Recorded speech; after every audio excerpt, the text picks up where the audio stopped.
परंतु ते होते हरिभक्त. आणि कबीर महाराज ज्या गावी राहत होते त्या गावामध्ये एवढी भक्ती होती की तिथं पापाला घुसायला जागा नव्हती. एवढी भक्ती होती त्या गावामध्ये, पाप तिथं घुसूच शकत नव्हतं. झालं काय, एक दिवशी कबीर महाराज गावाच्या वेशीजवळ आले आणि त्यांनी एका काळ्या कुट्ट व्यक्तीला रडताना बघितलं.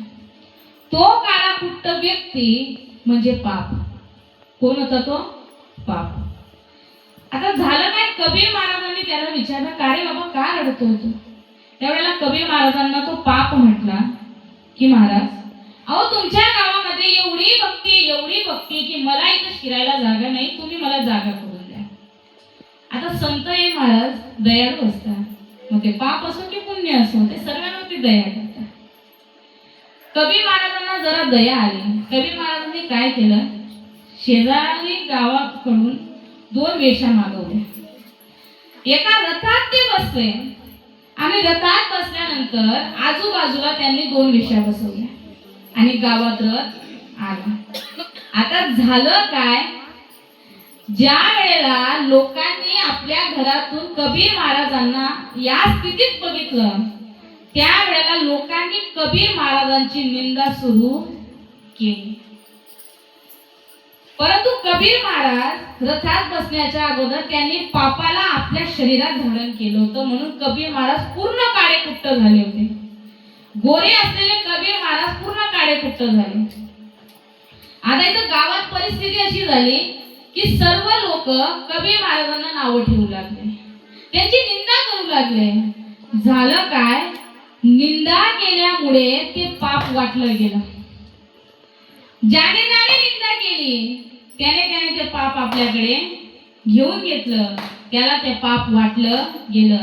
आणि जसं पाप वाटण्यात आलं तसे कबीर महाराज परत स्वतःच्या स्वरूपात आले.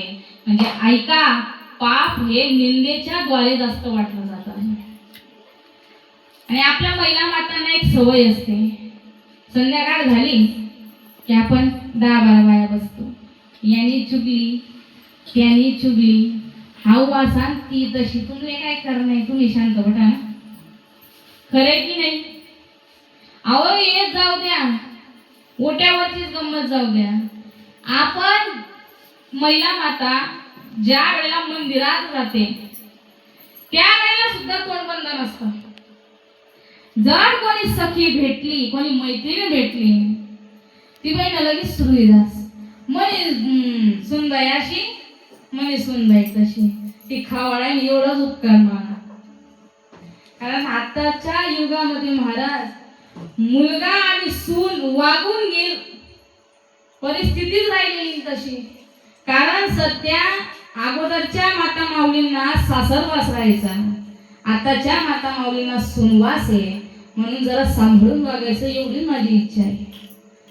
आणि आपण उठलं सुटलं की माझी मुलगी अशी, माझी मुलगी तशी. मुलगी ज्या वेळेला जीव निघून जातो तेव्हा शेवट पोचते, पण सून ही आयुष्यभर आपल्या जवळच असते.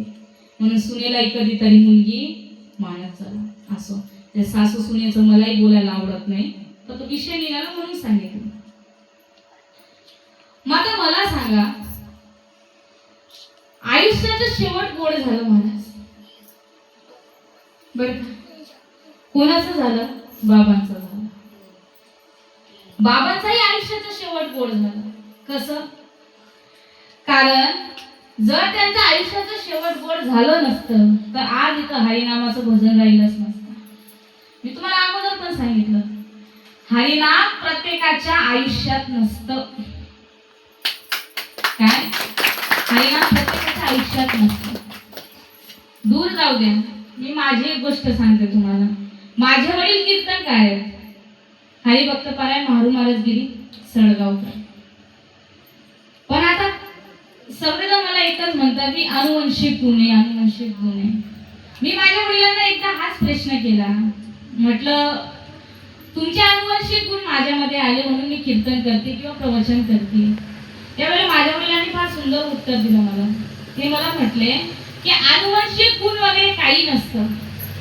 भगवंत म्हणजे भगवंताची साधना आपल्या जीवनात यायला अनुवंशिक गुण वगैरे काही नसतं, त्याला लागतं प्रारब्ध. तुझ्या प्रारब्धामध्ये असेल, गत जन्माचं पुण्य असेल, म्हणून तुझ्या तोंडामध्ये, तुझ्या जिभेवरती आज भगवंताचं नामस्मरण येतंय. कारण भगवंताचं नामस्मरण यायला सुद्धा अनंत जन्माचं पुण्य लागतं. कारण जर हे पुण्य नसेल ना, तर माणूस मरण्याच्या वेळेस राम नाव कधीच येणार नाही. तुम्ही कितीही ट्राय करा, एखाद्या पापी व्यक्तीला कितीही ट्राय करा तुम्ही, त्याच्या तोंडात येणारच नाही हो.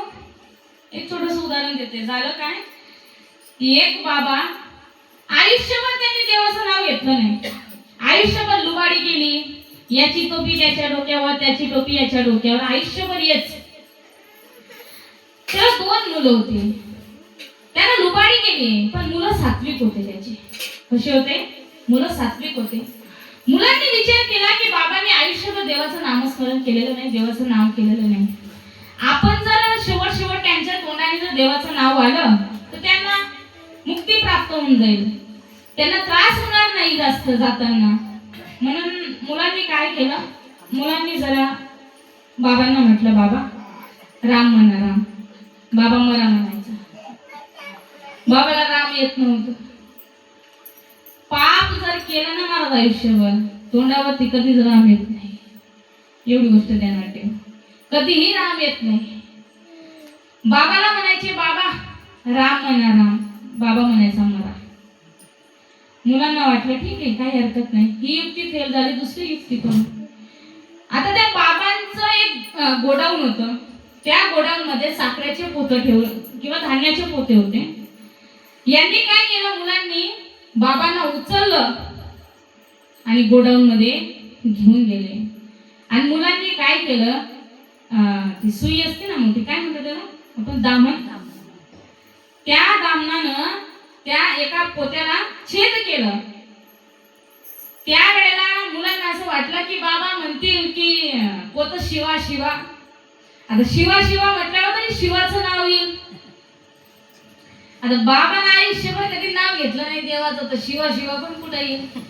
बाबांना जेव्हा ते धान्य पडताना बघितलं, मुलांना अपेक्षा होती शिवा म्हणायची, बाबांना म्हणता, बाबा म्हटले, बाबा संतापात म्हटले मुलांना, म्हणे अय, म्हणे काय, अरे त्या पोत्याला टाके मारा, टाके.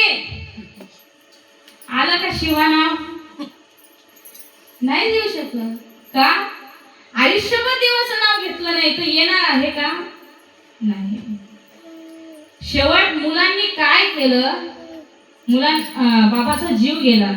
आणि जीव गेल्यानंतर मुलांनी म्हटलं ठीक आहे, आपण हे प्रेत गंगाला घेऊन जाऊ, म्हणजे काशीला घेऊन जाऊ. गेले महाराज काशीला घ्यायला. आता काशीला जाताना यांच्यासोबत झालं काय, ज्या वाहनाने जात होते ते वाहन एका काटेऱ्या झाडीत अटकलं. आणि जसं अटकलं तशी बाबाची जी बॉडी होती ती मात्र त्या काट्यामध्ये गेली अडकून. ती तिकडच राहिली, गावाच्या वेशीजवळच राहिली. आणि त्यांच्या सोबत हे मुलं गाडीमध्ये बसलेले होते. आणि ही जी डोली होती, ही जी अर्थी होती, ही मागे होती, बांधलेली वरती मागे होती. त्या अर्थीवरती एक येडा माणूस येऊन बसला. बाबा कुठे राहिले? काटेऱ्यामध्ये. येऊन कोण बसलं? येडा माणूस. हे मुलं गेले काशीला पोचले. त्याला मस्त झोपून घेतलं त्या माणसानं, मस्त पांघरून त्यानं काय केलं, झोपून घेतलं. आता यांना असं वाटलं की बाबा यांनी ती आरती वगैरे उचलली, आरती वगैरे सोडली आणि या घाटावरती घेऊन गेले, मणिकर्णिकेच्या घाटावरती घेऊन गेले. पण जसं घाटावरती घेऊन गेले महाराज, त्या वेळेला झालं काय, तो जो येडा माणूस होता ना तो उठून बसला. आता मला सांगा, ज्यानं आयुष्यभर कधी कोणाचं चांगलं केलं नाही, याची टोपी त्याच्या डोक्यावर केली, त्याला गंगा तरी नशीब होणार का? म्हणून आयुष्यामध्ये, प्रत्येकाच्या आयुष्यामध्ये शेवट भगवंताचं नामस्मरण येईल हे सांगता येत नाही. पण असो, बाबांनी खरंच काहीतरी पुण्य केलं, ज्यांना सात्विक मुलंही प्राप्त झाली. कारण मुलांनीही हा कार्यक्रम ठेवून घेतला आणि 2 दिवस प्रवचन आहे. आज माझे आणि सकाळी हरिभक्त परायण भगवान महाराज मालपूरकर यांचा कार्यक्रम आहे. फार सुंदर वाटलं ऐकून. पण ऐका, मी अगोदरच सांगितलं, जन्म आणि मृत्यू प्रत्येकाला अटळ आहे. इथं जो जन्माला आला त्याला मरण निश्चित आहे. इथं कोणीही अमर नाही. जरा मरण यातून सुटला, कोण प्राणी जात, दुःख मुक्त जगला कारे, कोणी जीवनात. वर्धमान ते चाले, वर्धमान ते चाले, मार्ग रे क्षयाचा, पराधीन आहे जगती, पुत्र मानवाचा, दोष ना कुणाचा. ऐका, मरण हे प्रत्येकाला अटळ आहे. गेल्या